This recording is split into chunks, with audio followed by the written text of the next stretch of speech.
അങ്ങനെ അച്ഛൻ പറഞ്ഞിട്ട് രുക്മിണിയുടെ രുക്കു എന്നാണ് ഈ അണ്ണാങ്കുഞ്ഞിന് ഞങ്ങൾ പേരിട്ടിരിക്കണേ. ഇപ്പോൾ ഞങ്ങളുടെ കൂടെ ഉണ്ടെങ്കിലും കുറച്ചും കൂടി വലുതാവുമ്പോൾ പുറത്തോട്ടൊക്കെ വിടണം. ഇന്നലെ രാത്രി നല്ല പൊരിഞ്ഞ മഴയായിരുന്നു. ആ സമയത്ത് എടുത്ത് വെച്ചതാ. നല്ല മഴ നനയിട്ടാൻ എന്നെ വിചാരിച്ചു. അതിന്റെ കൂട്ടത്തില് എൻ്റെ ഈ ഫോൺ കണ്ടോ, അതിന്റെ ചട്ടി കണ്ടോ നിങ്ങൾ? ഇന്നലെ മഴയത്ത് കാറ്റത്തൊക്കെ വീണാ തോന്നുന്നുണ്ട്. എന്തായാലും ചെടിക്ക് വലിയ കേടുപാടൊന്നും ഉണ്ടായിട്ടില്ല. ഫേൺസിന്റെ കുറെ വെറൈറ്റീസ് ഉണ്ട് കേട്ടോ. എൻ്റെ കയ്യിൽ ഒരു 5-6 കാണും. ഈ ഫേൺസ് എങ്ങനെയാ നോക്കണേന്ന് പഠിച്ചു കഴിഞ്ഞാൽ ഇത്ര സിമ്പിളായിട്ട് നോക്കാൻ വേറെ ചെടികൾ ഉണ്ടാവില്ല. വെള്ളം നമ്മൾ എത്ര കൂടുതൽ ഒഴിച്ചാൽ പോലും ഒരു പ്രശ്നം ഉണ്ടാവില്ല.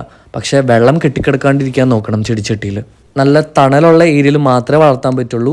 എങ്ങനെ വന്നാലും ഡെയിലി ഒരു നേരം പോലും മുടങ്ങാണ്ട് വെള്ളം ഒഴിക്കണം. ചെടി ഇത്രയും വലുതായതുകൊണ്ട് ഞാൻ കുറച്ചും കൂടി വലിയൊരു സൈസിലുള്ള പോട്ടിലോട്ടാണ് നട്ടിരിക്കണേ. ഇത്രയും വലിയൊരു ചെടിയൊക്കെ ഇരിക്കാനുള്ള സ്ഥലമില്ലാത്തതുകൊണ്ട് ഈ ചെടിയൊക്കെ ഞാൻ ശരിക്കും തൂക്കിയിടുകയാണ് കേട്ടോ ചെയ്യണേ. പൊട്ടി മിക്സ് ആയിട്ട് ചകിരിച്ചോറും മണ്ണും ഒരേ അളവിലെടുത്തിട്ടുണ്ട്. ഫിഷ് ബോൺ ഫേൺ എന്നാണ് ഈ ഒരു വെറൈറ്റിയുടെ പേര്. അതിൻ്റെ ഇലകൾ ഫിഷ് ബോൺ പോലെ ആയതുകൊണ്ടായിരിക്കാം. ഒരു തൈയായിട്ട് വെറും 100-150 രൂപയ്ക്ക് വാങ്ങിച്ചതാണ്. ഇപ്പോൾ ഇത് നോക്കി ഇപ്പോൾ ഇത്ര വലുതായിട്ടുണ്ട്.